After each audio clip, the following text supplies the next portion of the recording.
মনে হয় একমাত্র মুকেশ আম্বানির বউ ছাড়া, নীতা আম্বানি ছাড়া কারো মনে হয় ছুটি নাই এরকম।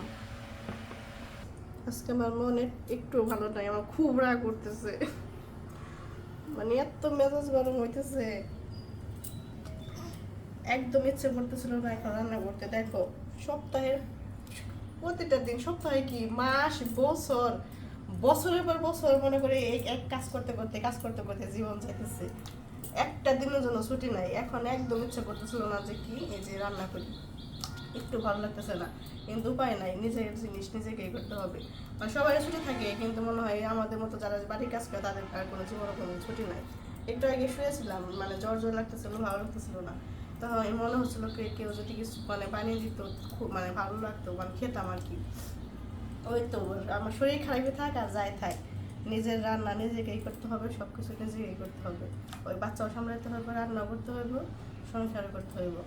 মাঝে মাঝে মন চাই কি সব ফেলে রেখে মন চাই যে বনে যা বসে থাকি, এত মেজাজ গরম হয়, এখন আর ভালো লাগে না।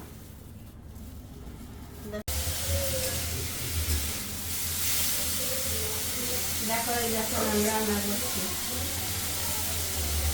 আজকে সবজি দিয়েছি আলু আর গাজর।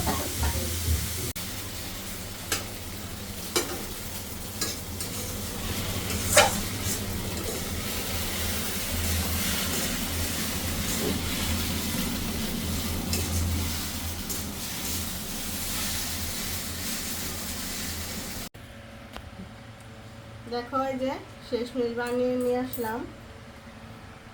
তো কি বলবো, মানে আমাদের মানে মেয়েদের কোনো ছুটি নেই, মনে হয় একমাত্র মুকেশ আম্বানির বউ ছাড়া, নীতা আম্বানি ছাড়া কারো মনে হয় ছুটি নাই এরকম। মাঝে মাঝে একদম ভালো লাগে না, যেমন আজকে আমার শরীরটা একদম ভালো লাগতেছে না, মাথা ব্যথা করতেছে, জ্বর জ্বর লাগতেছে, মনে হচ্ছে জ্বর আসবে, কিন্তু তারপর কি মানে আবার একটা জ্বর রান্না করতে হবে, ভাত বসাবে একটু পর।